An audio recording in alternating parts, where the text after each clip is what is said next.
1980 के दशक में वैज्ञानिकों ने गीजा के ग्रेट पिरामिड के रहस्यों को जानने के लिए एडवांस टेक्नोलॉजी से एक्सप्लोर करने की कोशिश की तो उन्हें पता चला कि पिरामिड के अंदर एक सीक्रेट चेंबर है। हैरानी की बात ये थी कि उस सीक्रेट चेंबर में जाने का कोई भी रास्ता नहीं था। वो चेंबर चारों ओर से सील बंद था।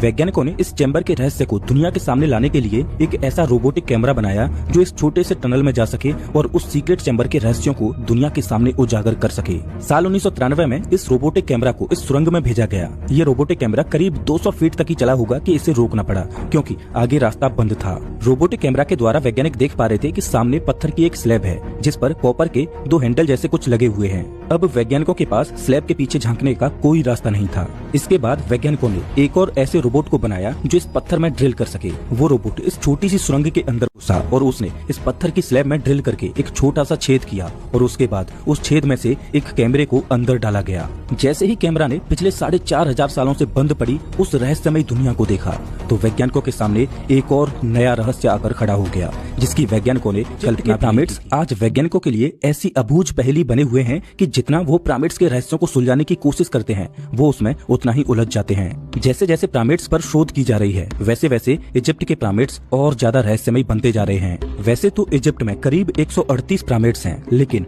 गीजा का महान पिरामिड वैज्ञानिकों को सबसे ज्यादा हैरान करता है। इसे खुफू का पिरामिड भी बोला जाता है।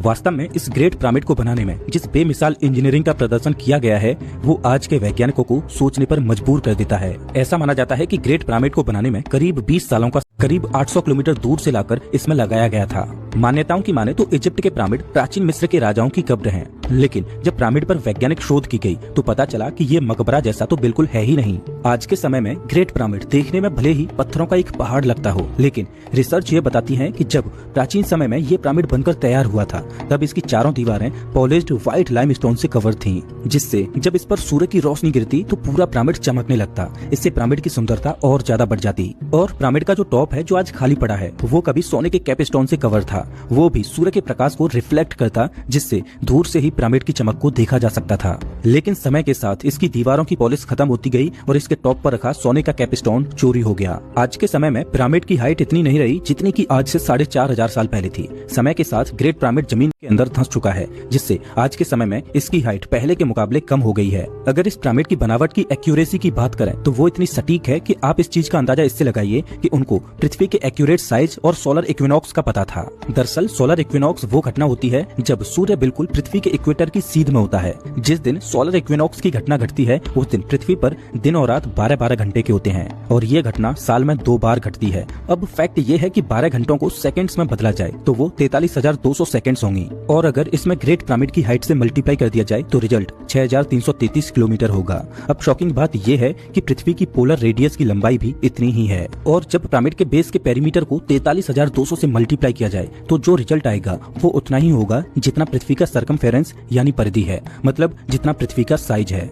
फैक्ट ये है कि पिरामिड की 4 नहीं बल्कि 8 साइड हैं और ये 8 साइड सोलर इक्विनॉक्स वाले दिन ही दिखाई देती हैं। अब चाहे आप इसे एक इत्तेफाक कहो या मिस्रवासियों की एडवांस टेक्नोलॉजी, लेकिन ऐसा लगता है कि प्राचीन मिस्रवासियों को हमारी पृथ्वी के एक्यूरेट साइज के बारे में पता था। अब इसमें हैरान करने वाली बात ये है कि पृथ्वी का साइज पहली बार एरेटोस्थनीज ने मेजर किया था। एरेटोस्थनीज प्राचीन ग्रीक के एक गणितज्ञ और खगोल शास्त्री थे। जब एरेटोस्थनीज ने पृथ्वी का साइज मापा तो वो भी एक्यूरेट नहीं था, उसमें भी कुछ खामियां थीं। पृथ्वी के एक्यूरेट साइज के बारे में तो हमें आज के मॉडर्न युग में पता चला है जब हमने अंतरिक्ष में अपनी सैटेलाइट्स भेजी हैं जिन्होंने पृथ्वी की मैपिंग करके उसके एक्यूरेट साइज के बारे में बताया। लेकिन सवाल ये है कि प्राचीन मिस्रवासियों को पृथ्वी के एक्यूरेट साइज के बारे में कैसे पता था जबकि ग्रेट पिरामिड को आज से करीब 4,500 साल पहले बनाया गया था। ग्रेट पिरामिड की पृथ्वी पर पोजीशन और पिरामिड की ज्योमेट्री वास्तव में हैरान कर देती है। दरअसल ये पिरामिड करीब 23 लाख लाइमस्टोन ब्लॉक से बना हुआ है और एक एक ब्लॉक का वजन 2 से 3 टन है और कुछ का वजन 80 टन से भी ज्यादा है। अगर इसके बेस की बात करें तो वो 13 एकड़ में फैला हुआ है